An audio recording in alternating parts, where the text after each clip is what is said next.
with all due respect.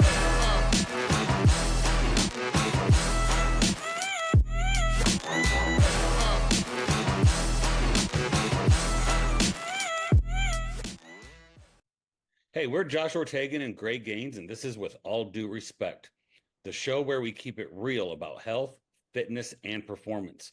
From weight loss to sports development, we're covering the conversations that matter.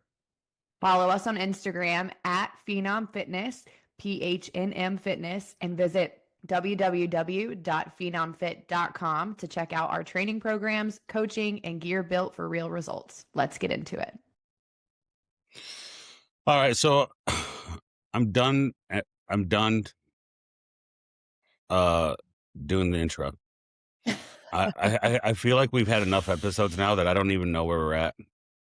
I know Which you is told like me, kind of a cool thing. Yeah. yeah, I know you told us we've been doing this for 2 years now. You hit me up, it's like, hey, happy 2-year anniversary. I'm like, it's crazy. Mm-hmm.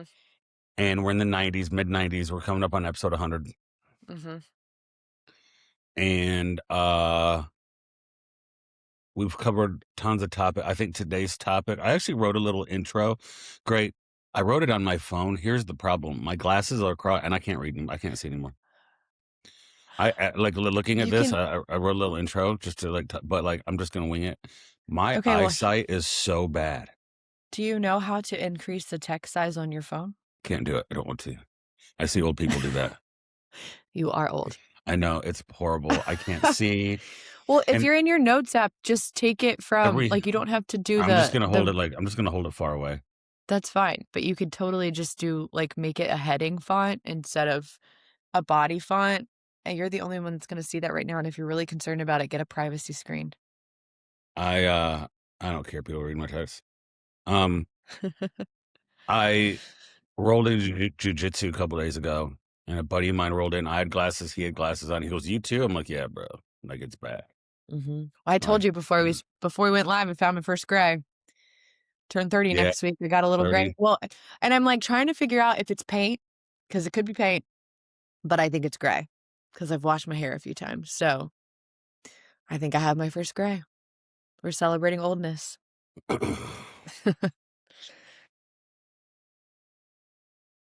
Yeah. I feel fine though. Well, I feel fine. I've always said you're only as old as you feel, you know? Yeah, I'm still lifting, doing jiu-jitsu, sleep. I think the only place I feel my age is in the extra things I have to do. Like, I got to pay attention to extra sleep, extra active recovery. Yeah. All of that, the extra little things I have to do that I didn't have to do before. Right? Yeah. All the extra I feel little things.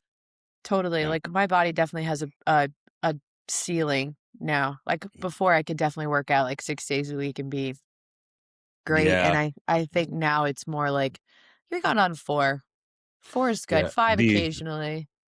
The young bucks at jiu-jitsu, I'll roll up in there on like a Saturday open mat, and they'll be like, "Hey, how many days you train this week?"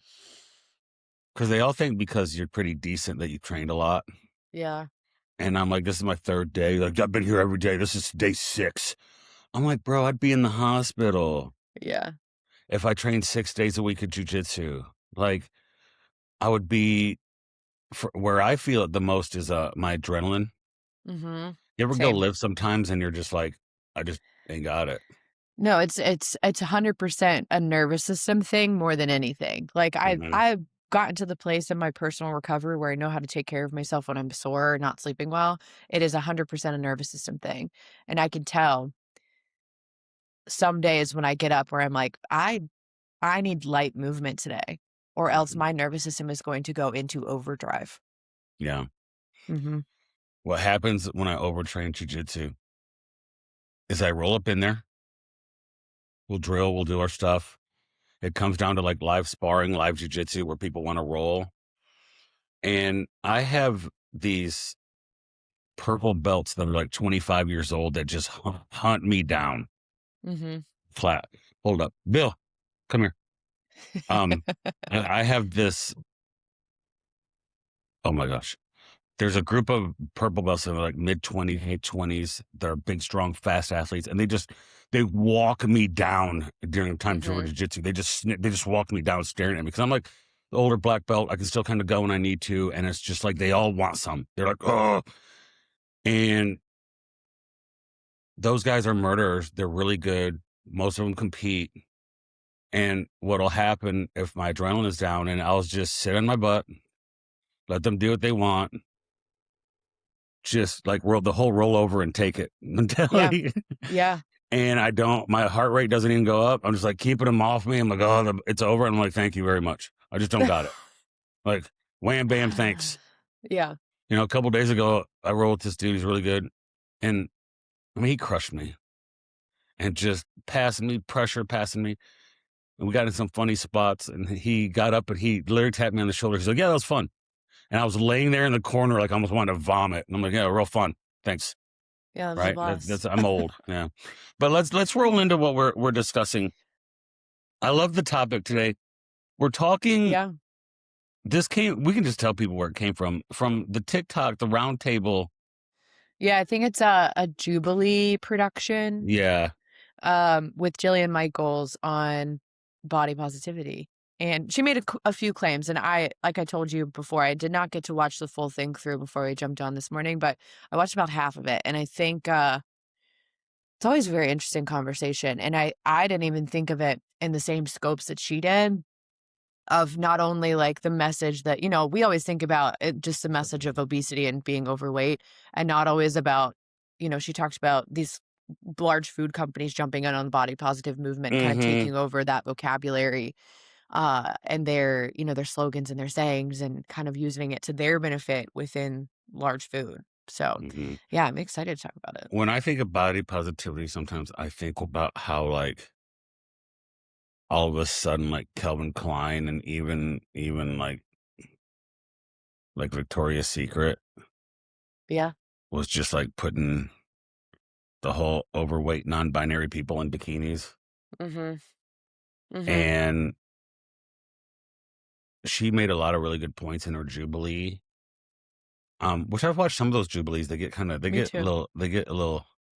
I watched Jordan Peterson. Yeah. I watched his, and you know, so I thought she did a really good job. I probably have a little bit more harsh thoughts. Yeah. On some things. But I wrote this out. I put this together. I kind of wrote it out. And I think this is a good opener for anybody watching this, that the body positive movement started as a push against body shaming. And I think that's needed. Yeah. I think that was needed.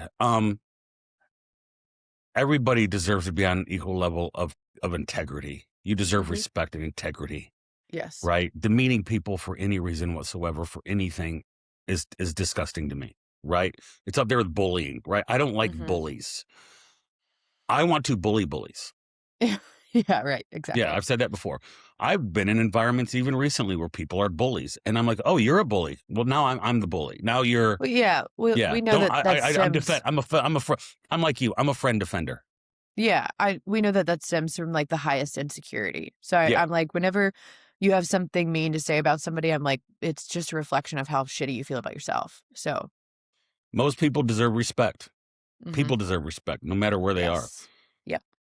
Somewhere along the way, we blurred the lines between acceptance and reality. Yeah. Fairly put. And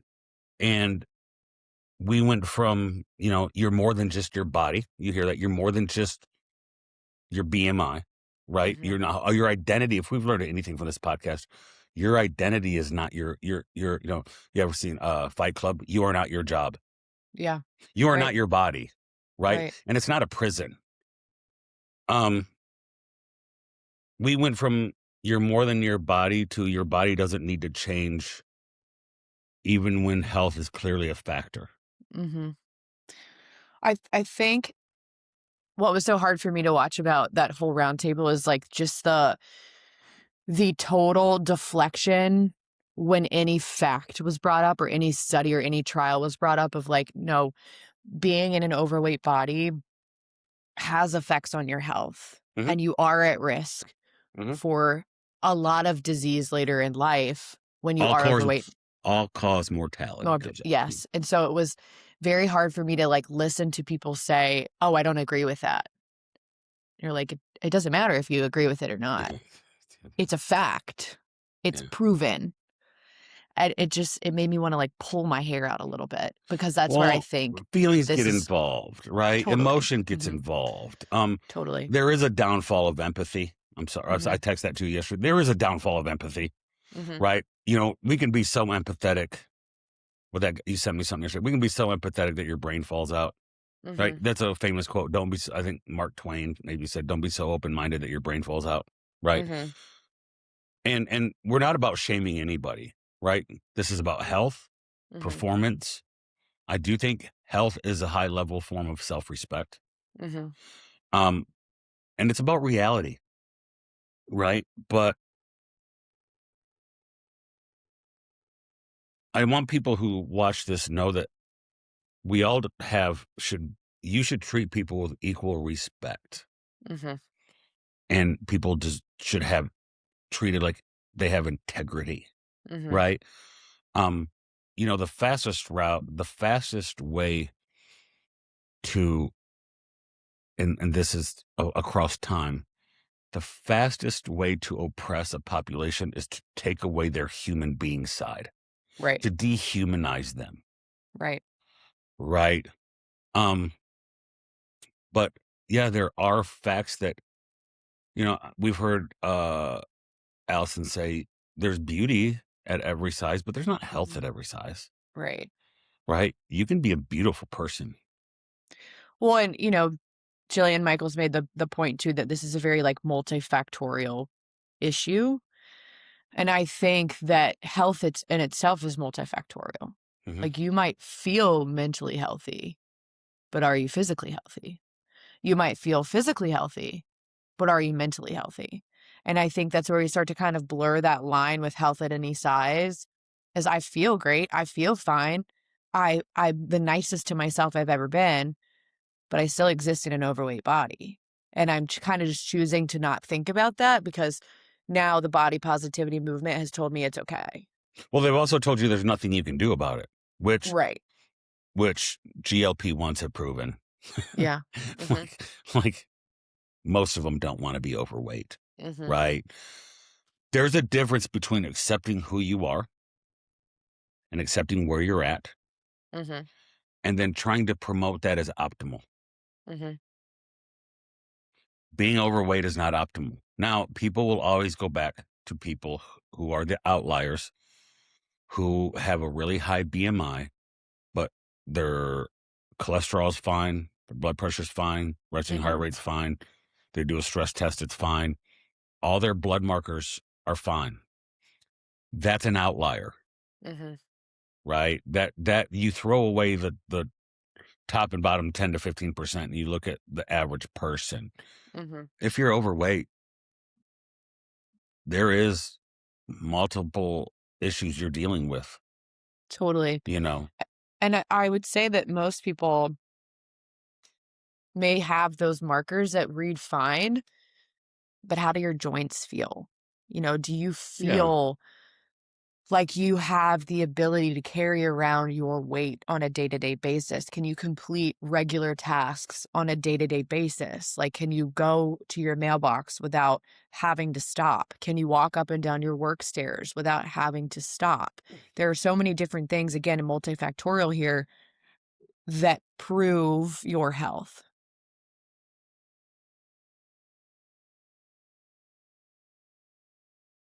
Yes. I totally understand what you're saying.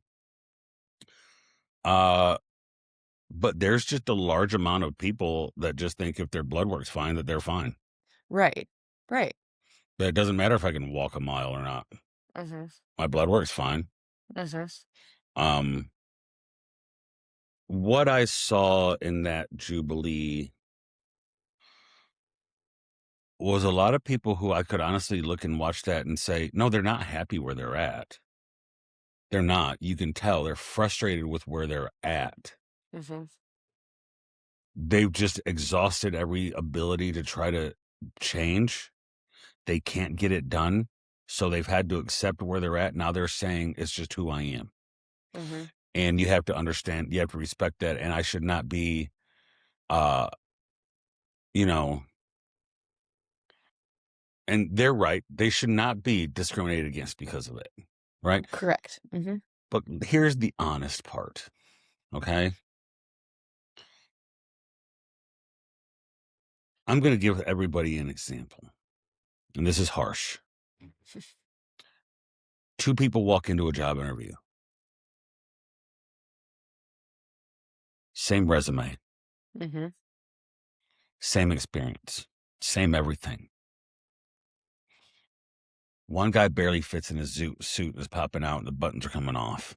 Mm-hmm. Extremely overweight.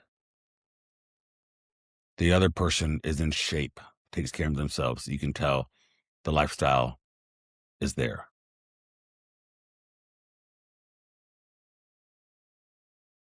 There is a preconceived idea that that overweight person is lazy and probably can't do the job. Mm-hmm. That's just honest. I'm not trying to offend anybody. That's just honest. I think most people know that, and I think that's, a piece of what the body positivity movement is trying to change. Mm-hmm. I think that's the language that they're going for, because I completely agree. There should be no stigma based on a person's weight as to whether they could complete their day-to-day, like their job or not. Mm-hmm. But there is, unfortunately. And there is for so many different things. There is for old versus young. There is for skin color. There's man versus woman. There's so many different stigmas that are already existing. Yeah, I'll say this. This is reality. Mm-hmm. A man, late 20s, early 30s, going in for a job. A woman, late 20s, going in for a job, early 30s. Woman just got married, probably in a childbearing state, just got married, ready to have kids. You can probably relate to this. Yeah. There is no way that somebody is so integrated with themselves, they're not going to say, man, she's getting ready to probably have a lot of kids, Mm-hmm. which means a lot of time off work. Mm-hmm. I don't care who you are. That's just the honest facts of living in the world. I'm sorry. People are going to do that. They're going to, now they're not going to say it out loud, or they're not going to put it in paper.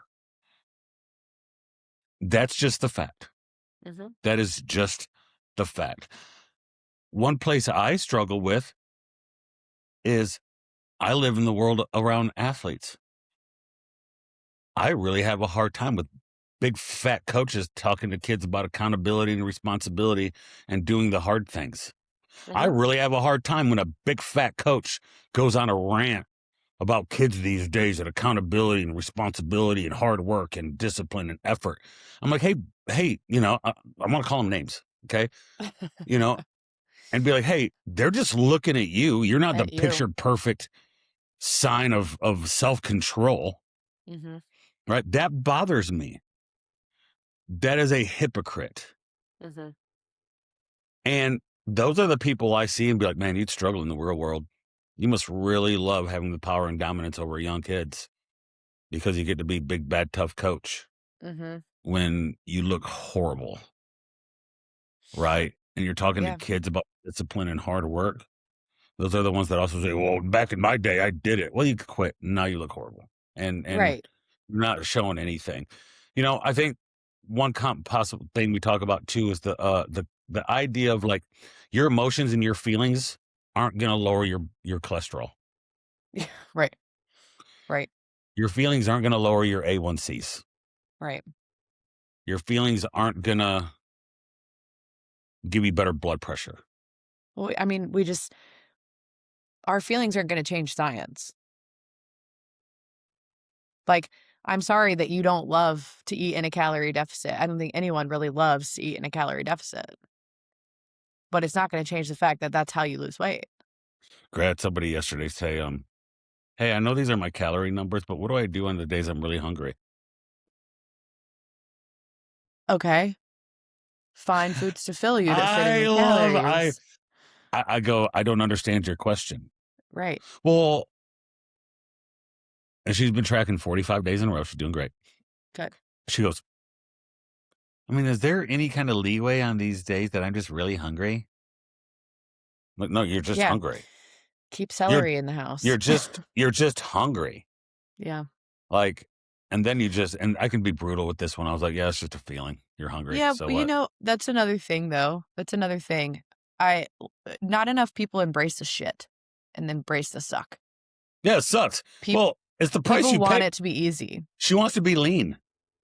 Right. So that's, you know, that's a whole conversation that we always have about managing your expectations and figuring out what your goals are. It sucks. This is not fun. Yeah. It She's is like not fun. 130. She's like 130 and her calories are 1,700. Pretty good deficit. Yeah. She's like, can I do more on days I'm hungry? I'm like, no, you're just hungry. Mm-hmm. Or like you need to find ways around that. So like when I'm in a strict calorie deficit, I keep blueberries and cucumbers and celery and really low calorie foods in the fridge so that I can eat a whole cucumber and only have like 15 calories. That's what you do. It's not fun. I mean, I'd rather have something way yummier, but Yeah, but you embrace the suck. then do you want to be lean? Yeah, exactly. Does that food taste better than being lean? Like, and I'm just going off what people tell me. I don't make goals for them. Mhm. You're just telling me this is but it was so funny. Is there any leeway on the days I'm like really hungry?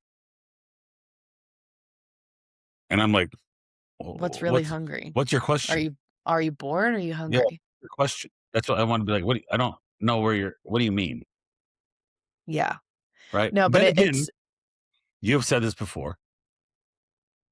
From a embrace the suck level, I can be supreme. Mhm.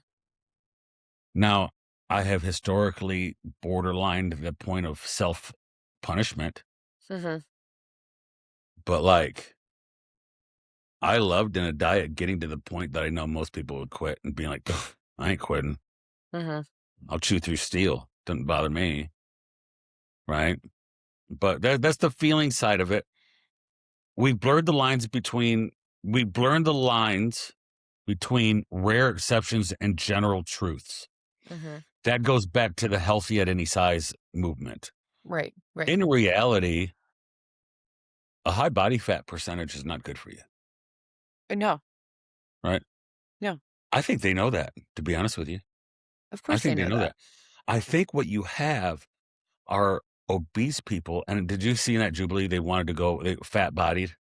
They Yeah. no longer want to call you obese. Oh, and just like the I'm just fact that it fat-bodied. was mental health therapists For mental, no, you're obese. Whew. Sometimes the best form of change comes in direct truth. You're fat and you're overweight and you're unhealthy. And if you care about yourself, you'll change it. Right? Mhm. I'm sorry. That is the truth. Right? If it's No, I important to you totally and you care agree. about it, like, And I can we not have use to the word fat bodied? She says that because obese is offensive. I'm sorry. When I'm a jerk and I'm really rude to my wife and she says that to me and I look in the mirror, it's not offensive. Yeah. It's not offensive. I say the dumbest things, Gray. I'm a Yeah. dude. I say the absolute dumbest things to her, especially around like health and fitness. Mhm. Right. And it's not, calling me out is not offensive. It's looking in the mirror and being like, wow, that's the truth. Mhm. Well, that's accountability. Yeah. And it is accountability. And So listen, it makes me wonder. good. Go ahead. I was like, do you think people, this is a trick. Do you think people have the right to be obese if they don't care? What do you mean? Expand on that. If somebody says, hey, I'm obese, I know what I choose to be, and I don't care. They have the right to be that. Yeah, they just do it. I'm on Well, they 7 different deserved it. I'm on 7 different medications. I don't care. I'll just keep taking medications. I could be obese forever, and I'm not care. I have a tough take on that. I mean, they deserve that because that's what they asked for, right? But do you think there's no responsibility for them? Why do I want to force responsibility on somebody that doesn't want it? Like, so I get the argument of like, why do you care about other people if it Yeah. doesn't directly affect you? I mean, in some portions, it does directly affect me. I work with it every day. I see people, they get really confused about messaging and come to me and talk. So it does directly Yeah, affect me yeah. in some ways. But somebody just walking down the street that doesn't pay me, that doesn't ask me for help, like, no, it doesn't directly affect me. But at the end of the day, like, I I want the best for everybody. I want everyone to exist in a body that moves for them well and sleeps for them well and eats well and has emotional and like healthy emotional responses to things. I think that would be an amazing goal for a population. But like for somebody that wants to be obese, be obese. I think they're a drain on the system. Sure. I think for you running, it's like bad drivers and drive up car insurance for everybody. Well, and it's always like, you always hear it's the bad apples that make it the worst for people, Mhm. So, one bad cop makes them all bad.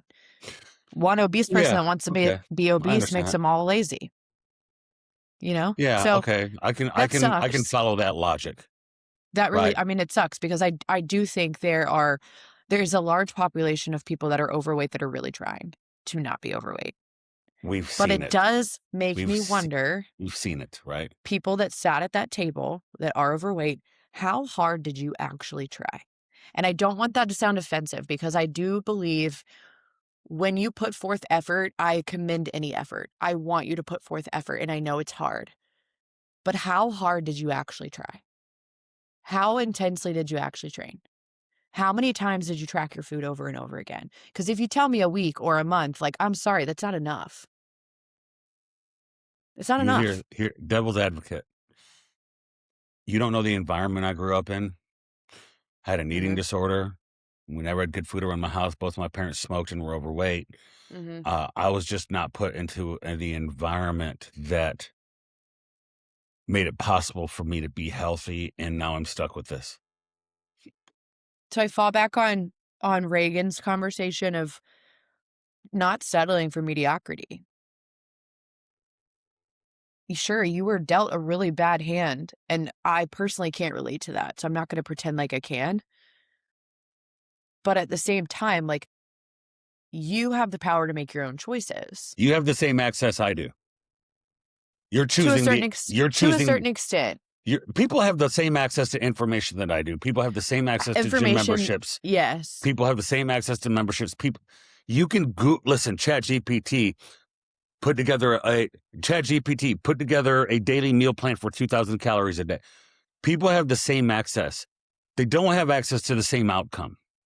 That's a life thing. We all Yeah. have the same ability, but how I implement it is gonna. We're not equal to equal outcomes. I'm sorry. That's the largest piece of crap we've been sold about equal outcomes. Mhm. Everybody starts the race at a different place. I'm Yeah. sorry. That's life. It is Some life.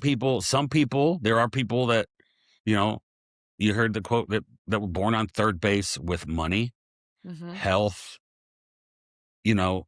Everything. listen, I know a Mhm. lot of people who are very well off financially because they went to college. They graduated from college. They walked straight into daddy's business and were given a job. They've been there for 20 years. Their daddy runs the show, but they're the boss because of where they were born, not because of where they were earned. They're Mhm. entitled little punks who never Yeah. got beat up for being And punks. it's hard not to be envious of that, right? Like, I would have I'm not loved if envious. my Yeah, I that would have doesn't loved do to it be for me at all. handed a company. I would have loved it. I would have loved it. I would have loved it. But at the end of the day, it doesn't stop me from getting up and going to work every day because Yes, and that's my point. right.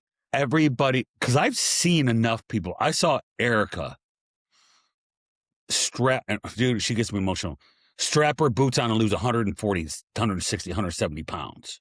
Mhm. Right. And I've had people come to me, it's like, well, I watched that and she started GLPs. Well, she did for 6 months. But what's your explanation for the next 2 years? Yeah. It For doesn't work. keeping it off. For For keeping it keeping it off off. and Because a losing lot of another people 100 lose pounds. weight. Not a lot of people keep it off. And Yeah. that to me is like, again, when you touch on like health, taking care of yourself is the ultimate form of respect. Mhm. Being able to keep it off doubles that respect because you've been able to stay in a disciplined routine without losing it, without just accepting any obstacle that's thrown at you. You've been able to keep it off. Mhm. That to me doubles that respect. I've just seen enough people strap their boots on and change their life. Mhm. that I don't buy. And I no don't buy the matter the example. I don't circumstance. buy the yeah. I don't matter the circumstance. In Like fact, the busiest people are the ones who are the most successful. mhm. They strap it And on and they do it. you hear success stories of millionaires, multimillionaires that came from nothing. So I know it can be done. It's just if you are willing to accept where you came from and try to change it or not. Listen, some people are made different. I Mhm. truly believe some people are made different. We're trying to build a separate business. We are. This whole Mhm. thing coming up. I know you feel like I'm doing a lot of it and you're not doing much right now, but your time's coming. Trust me, like your time's coming. Like I got stuff. Like I'm relying on you for a lot. I'm just doing a lot of front Oh, end stuff. I know, but it's so funny, y'all. I text Josh all the time. I'm like, can you please give me a to-do list of stuff to do? And he's like, I got it. I'm so stressed, but I got it. I know. That's my fault, and I need you to keep doing it, and I can. Listen, we're building a women's clothing line. You're a woman. I'm not. You're gonna have to figure it. Like it's all coming to you eventually. But there have been problems.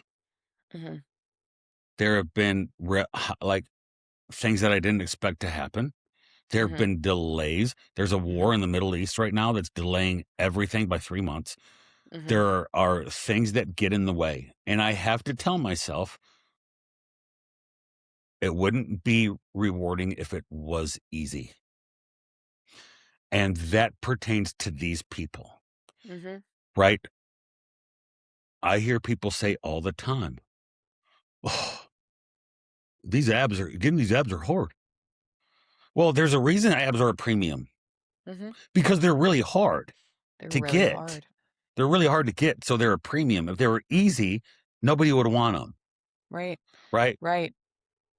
There's a lot of people out there that just flat out can't embrace the suck Yeah. and they get set off to the side. Is that a learned thing? Is that an environment thing? Is that a self-confidence thing or is it a courage thing? It's Because probably a combo of stuff. Like accountability accountability is not and oppression. right. And we can probably fall back to on like how our dads were with us. My dad was hard. Your dad was hard. My parents very much expected me to deal with my consequences and to rise above, right? So if you did grow up in a household where your parents didn't expect maybe not always greatness, but greatness in some aspect, it's probably a lot harder for you. And Mhm. I talk to my brother about this a lot because my parents were a lot harder on me than they were on my brother. And Are you the oldest? You're the I'm the oldest. oldest. And my brother Yeah. also was still in the house when my parents got divorced. I had just gone to college. So I Mhm. think my parents babied my brother a little bit. Like, kinda, And like, he felt sorry tells for the me, situation, like, mhm, mhm. He tells me all the time now, he's like, I really wish they would have never done that because I think my work ethic would be really different. "Oh, that's great looking in the And he works mirror." really like, don't get me wrong, I think once he did realize that, he definitely made the switch in his own That's mindset. looking in the mirror for your brother. I respect that, dude. That's Definitely. hard. My brother is you think I'm wise? My brother Yeah. is incredibly wise. My Mhm. brother is one of the smartest people I've ever met, Mm. naturally. Just Mhm. very and very, very he has this, like, really large yearn for learning. Like, he Oh, loves wow. to learn. Okay. So I really respect him in that aspect, but it is that I think it's always worth talking about, and I know we do this with clients of like, what is home life like? What like how are you raised? What did food look like growing up in the home? What did discipline look like growing up in the home? Because it's very hard to teach an adult discipline if they've never known it before. That comes Discipline from is very hard to that comes teach. from being held accountable and responsible. I Right. think you learn it, and that's where I said, like, accountability is not oppression, right? Right. I agree. Um, we treat personal responsibility like being honest with people and holding them accountable is offensive. I see it all the time with kids and parents who Mhm. come in and wanna be the saviors of the day and wanna make excuses of the day. Mhm. Um, I had a friend of mine who's in higher education administration at a school tell me that this kid got in trouble, Mhm. and the parent literally goes and they had proof of everything. It was cheating, I think. And the parent comes in and goes, well, I know that's not my kid because I know who my kid is, and he would never do that. Oof. Are you retarded? Like, you know who we gave birth to? We gave birth to a little sinner. That's who we gave birth to. We did. He is nothing around the things that he does has he learned. Nobody had to teach my kid how to lie. My kid is slick. Oh man, is he slick. And you catch him, and I can always tell when he's thinking about it because I ask him a question and he pause. Well, would you say that would be a characteristic of a strong-minded person? To have some kind of deception because you know that you're smart enough to do it? My kid is incredible. So Asher is in 3rd grade. And I'm just saying the truth here. I'm not bragging on my kid because I'm very honest with my kid. The best thing that ever happened to my kid was play baseball because he's awful. And he's had a lot of early success at things. But he read and comprehends at a 7th grade level. I believe it. At 3rd grade. And that's my sister's side. My sister's like that. You're very smart. I can retain information, right? I retain information very well. But he has learned how to negotiate and incorporate logic. And he's learned this funny little word, why. And he's also learned a funny little word, can you explain that to me differently? He'll say, like hey, can you explain that to me differently so I can understand? And sometimes I can't. So I just yell at him. I impose just physical dominance. Yeah. Right? But like because I said so. Yeah. Yeah. Right. But accountability is not oppression. Right? And we deal with that when we coach people. And you know, one thing I saw on that roundtable too is a lady talk about like how embarrassed she was to like have issues, like have a bigger, not being able to fit in the seat. They should have larger seats in airplanes. They should have bigger belts, bigger belt for the airplane. It's embarrassing that I have to get a connector. Well, that's just honesty. That's just where you're at. Yeah, you're being faced with your decisions. Because we're getting involved in the clothing industry. Me and you had an interesting text back and forth. I can tell the people now in certain companies of who they want in their clothes by how they size their clothes. Totally. Have we not shared stuff back and forth? Where like some people's clothing size only goes to a large. You want to know why? Because they don't want big people in their clothes. And there have been plenty of clothing companies that have said that. Really? Yeah. It was like very publicly known with Lululemon. Yes. And you know what? It's their clothes. I don't think that maybe not should be, known in the public, but it's their clothes. I've seen clothing size difference between what a size 2 is in certain clothing brands and what a 2 is in other clothing brands. And I've sent you things and I'm like, does this seem off? She's like, yeah. Because a girl, if she's a size 8, but can fit into a size 6 and something else, she'll buy that clothing brand more. Oh, yeah. Because it says she's a 6. So they'll size their clothes differently. Because the girl feels better that she's like, and she can tell her friends, I fit into a 6.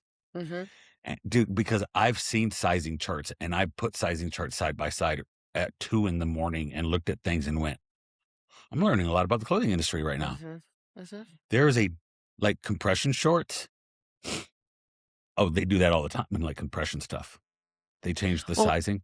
Compression is a little different because it is dependent on how tight you want the compression. So like I typically size down with something like that.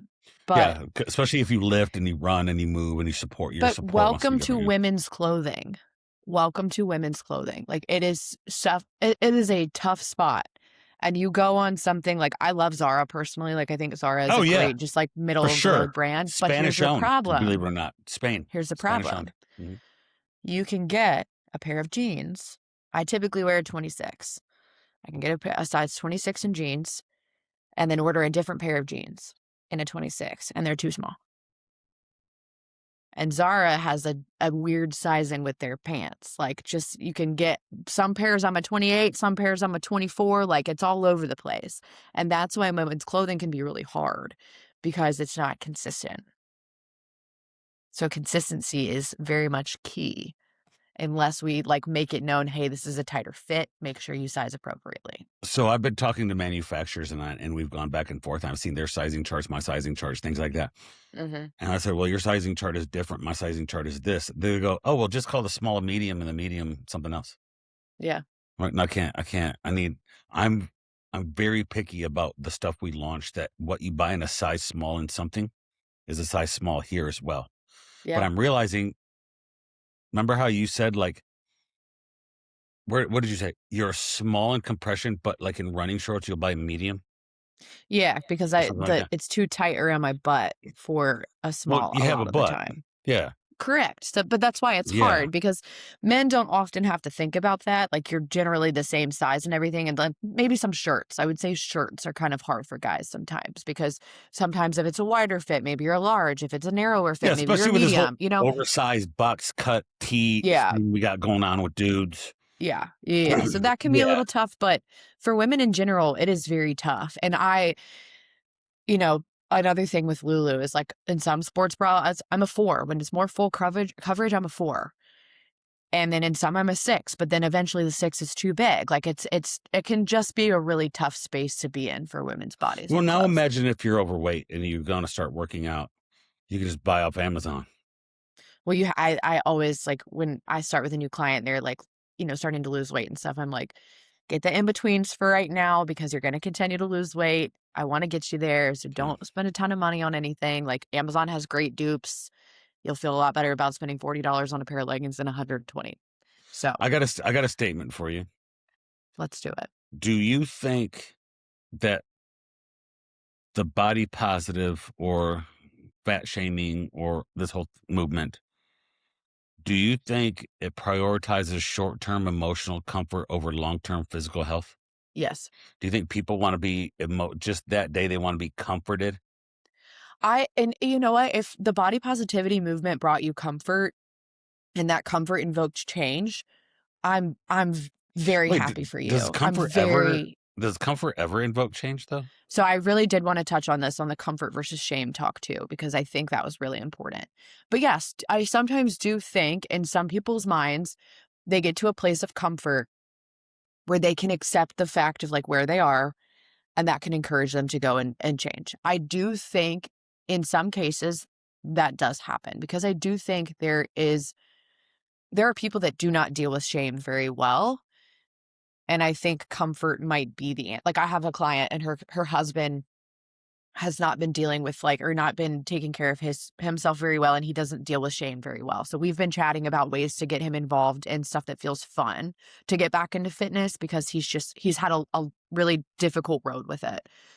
And so it's more like, okay, let's find the comfort of, what do you guys go enjoy? Like, do you like to walk? Do you like to play pickleball? Do you like to play basketball? Like, do something like that, because that's a little bit more comfortable. That is a prime example, I think, of finding a little bit of comfort in something instead of shame. However, I do think shame is a better motivator than comfort for most people. You think you can shame people into change? Yep. And I don't think it's the right thing to do, but it might. I don't want to shame you. I don't think public shame. I think it's personal shame. Like, and it might be a little bit of internal public shame. Yes. Your own internal shame.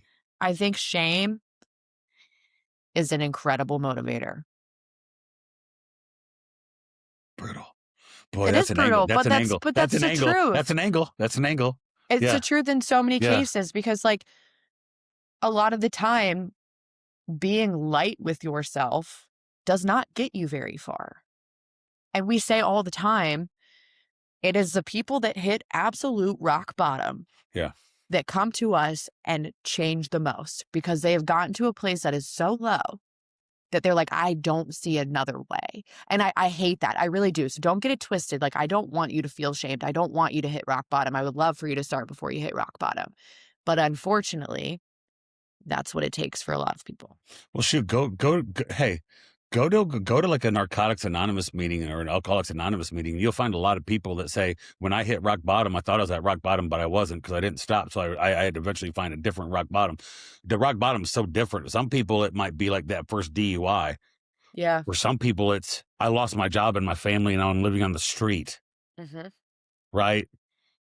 Everybody has a different rock bottom. I've had many points in my life. I have an inner dialogue. I have two people that go back and forth. Right? Some people are on medication for it, but I'm not. Where I have this conversation dialogue where I've looked at the point in my life and I'm like, wow, all my decisions led up into this exact point in my life that sucks.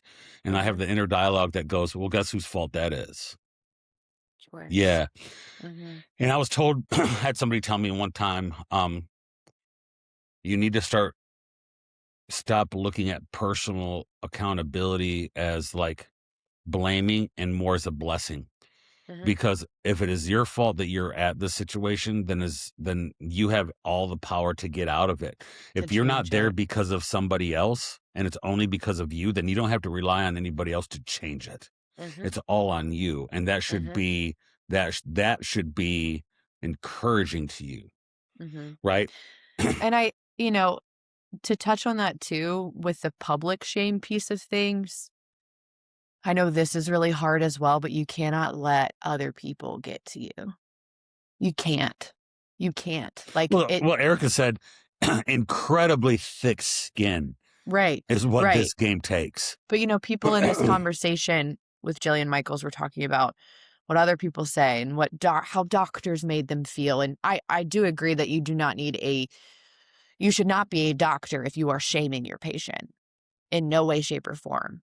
However, you cannot let what somebody else says about you get to you, or else you will continue to believe that about yourself. I watched a Tim Tebow interview, and he said his whole life as a kid, he was told by his mom that he was going to do something great.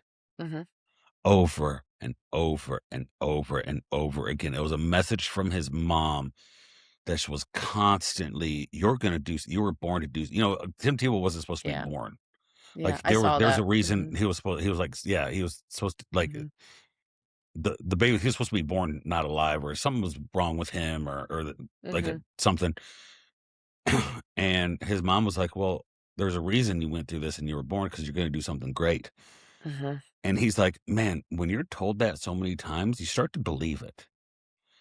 And then you start to make decisions believing that you're going to do something great. So because you think, I'm going to go do something great, you start making better decisions. You start making great decisions. You start having great habits. It's that messaging that take the normal people, because I know people who grew up in environments where parents told them they're not going to be great. And you're never going to do anything with your life. And why do you want to go to college? Just because it's a waste of time. You're never going to do this. Why are you starting that? You're never going to do this. Right.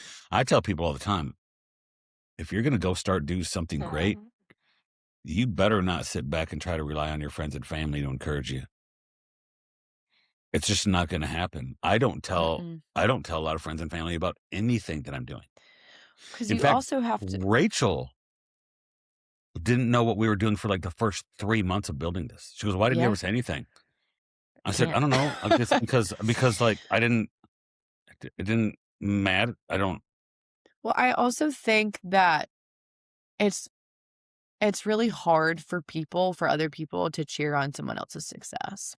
Man, it is a dime a dozen. Yeah, of course. It is a dime a dozen when you find a friend that is truly, truly, truly pulling and rooting for your success.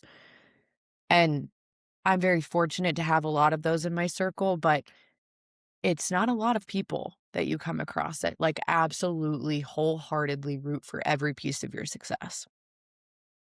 I read a quote that said, your father is the only man in life that wants you to do better than him. Mhm. And, you know, our friend Sam Hughes lost this weekend. Mhm. She lost. Yeah. And I immediately text her 2 hours later because everybody wants to jump on the train when you're winning. Mhm. And I was intentional about texting her because she needs to know that I love her, whether she, and dude, losing in silence and then losing on national television are two different things, bro. I'm sorry. Mhm. I know, I remember we talked about that when When we you're had her bleeding on. down, when you're bleeding down the face and you know the other person's hand is going to get raised, that's a different level of accountability and responsibility and bravery. I don't care. You can lose a jujitsu, a fighting match in your backyard against a buddy. Losing it with thousands and millions of people watching is a different Mhm. story. Mhm. And it was so important that I text her because she needs to know I'm all in on Sam Hughes, win or lose. Mhm.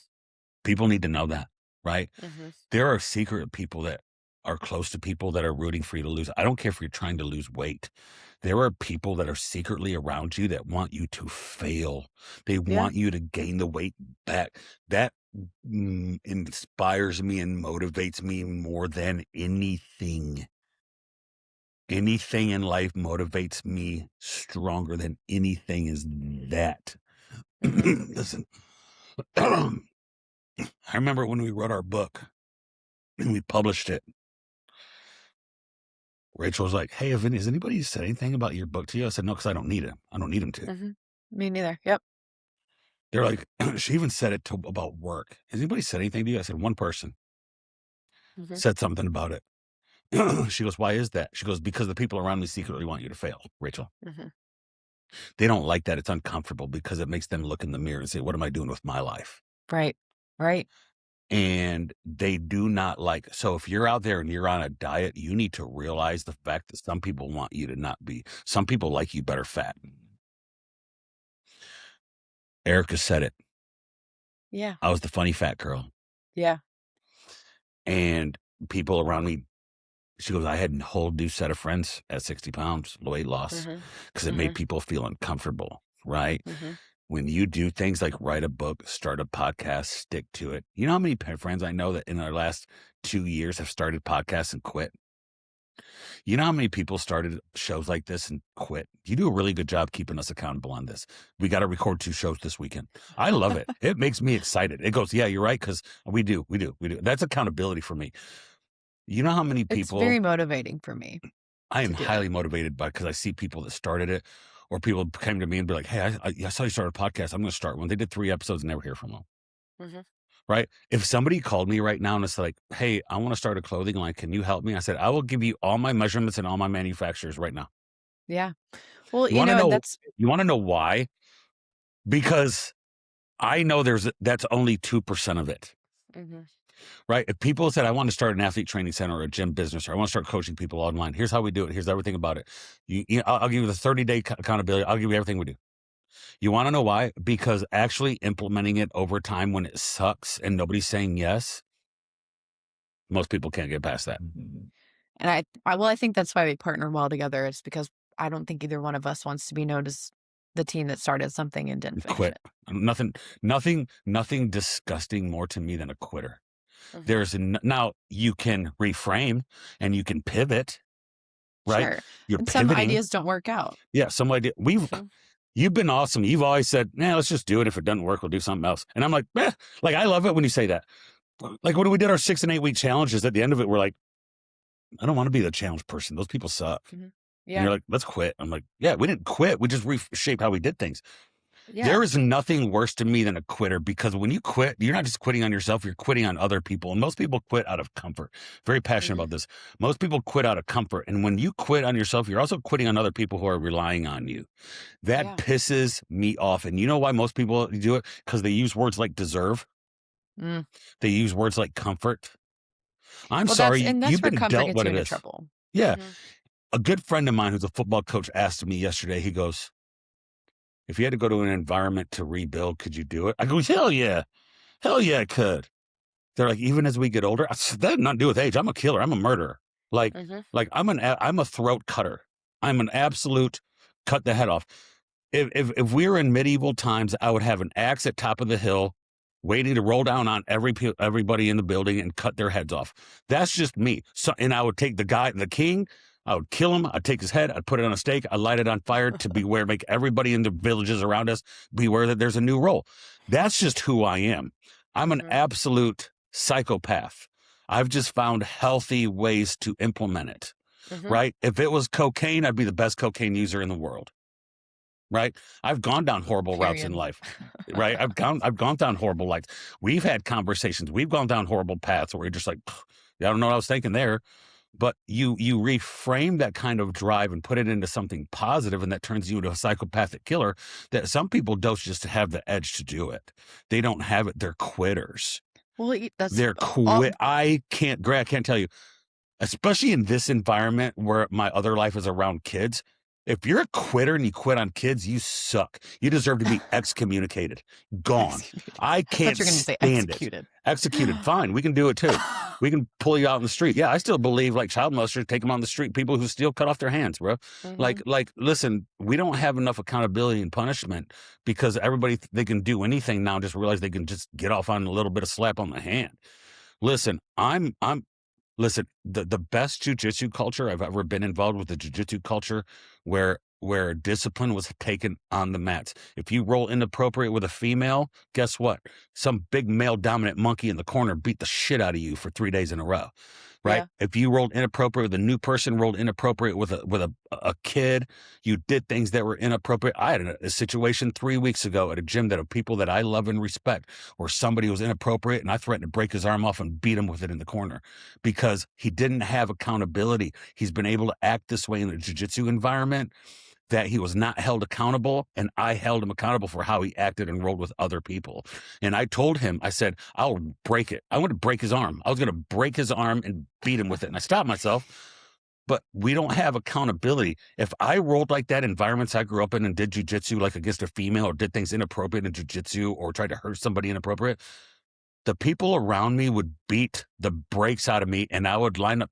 You ever seen did you ever watch the thing with 11, the kid, and she was like magical? Stranger Things. Did you ever watch Stranger Things? There's a scene that shows her growing up as a kid, and they all lined them up by their number and said, everybody line up and get in line. When you acted out of line in most environments, you got your butt beat to where when people said get in line, you got in line like the Van Trapp family from Sound of Music, bro. You lined up because somebody did it. We don't have that anymore. We've lost that. So you think we've gone soft? We've gone... Oh my God. I said it to a group of kids yesterday, and I'm going to say it out loud, and I hope someone records it, prints it, and sends it to the principal's office. We're soft because you're soft because your parents are soft. I said it to a group of kids. You know why you're soft? Because your parents are soft. Dawn Staley said perfectly, so many parents, I'm not going to say it perfect, expect championship professional results with backyard work ethic and accountability, and the problem is your parents applaud it. Little Billy's working so hard. No, he's not. Little Billy's so talented. I had a guy tell me a couple days ago and talking about a kid, like, that kid could possibly get drafted. Well, if you think that kid could get drafted, you've never seen kids that actually get drafted. I'm sorry. You've never seen it. What it comes down to is that parents want to play God with their kid. Little Billy wants to play college football, so doggone it, we're going to make sure he plays college football. I'm sorry, you can't write that check. If you can't write that check. So Billy's not going to play because you can't buy it because you bought everything for Billy. Right. All right, I'm done. Totally My rant's over. I'm sorry. No, I totally agree with you. I think we have gone soft. It's incredibly soft. It's wet. I call it wet Charmin soft. Wet Charmin soft. Like don't get me wrong, there's room for soft. We do need occasional softness, right? Empathy, tenderness, compassion. We have to have that. We do need it. But soft does not get you places. Ain't going to get you a championship. Ain't going to change your body. Ain't going to change your body. And telling you what you want to hear ain't going to... You know how many times people text me and say about their hard, bad day? and they want me to like say it's okay. Well, if it's already been a bad day and you want to make it worse, smash that pizza and ice cream. Or do you know what I always say? Well, let's hear it. It's not your last one. You're gonna have another one. I was expecting something way less empathetic. No, like After your shaming comment. I know. I listen. I'm like, I'm sorry it was a bad day. Like, but unfortunately, it's not going to be your last one. So how are you going to respond Maybe to Jillian Michaels should have taken that stance. Well, if you weren't fat, you wouldn't have to get an extra seatbelt. Mm-hmm. Right? Mm-hmm. Yeah. I mean, it's man, I don't believe in brutal honesty. I don't. I do believe in honesty. I don't believe in I do believe that you have to learn to measure to deliver things. And I've always failed in my life being, a buddy of mine sent me a meme. It's a really good friend of mine. I spend a lot of time with him, and he goes, it was a meme that basically was like, the best thing around being around you and saying something inappropriate is that you'll always back it up with something even more inappropriate. Mm. And he said that about me. He goes, how many times have I said something that's kind of off the wall and you come in and double down with something that's absolutely brutal? I go, well, you opened the door and I'm just trying to one up you. Like, yeah. Right. So, great topic today. Mm-hmm. The people that love you the most are going to be the most honest with you. Absolutely. And I think there's nothing worse than a friend that lets you, if I had a friend of mine that was an alcoholic and he told me he started drinking, I would just be like, oh, it's okay, buddy. You'll be so much better because of it. I was like, hey, retard. Get dressed. Hey, retard. We're going to AA. Yeah. Hey, retard. What are you doing? Right? What are you doing, idiot? Right? Yeah, and you can talk to dudes that way, right? If I said that to Rachel, I'd get punched in the face. She wouldn't talk to me for like a month. My kid's really sensitive too. I got to be careful how I hold my kid accountable. Right? I think that can be a kid thing. Yeah. Kids are sensitive until they learn to not harbor so much sensitivity. But yeah, I mean, I think that's what it comes down to. Shame. Brutal honesty. Shame them, bro. Like a dog. Like a personal responsibility. Just shame them like a dog peeing on the floor. Yeah. No. Rub their nose. No. But like shame is a great motivator. Personal responsibility matters. And people that aren't honest with you suck. Yeah. Period. All right. We'll talk to everybody later. Peace out. Bye.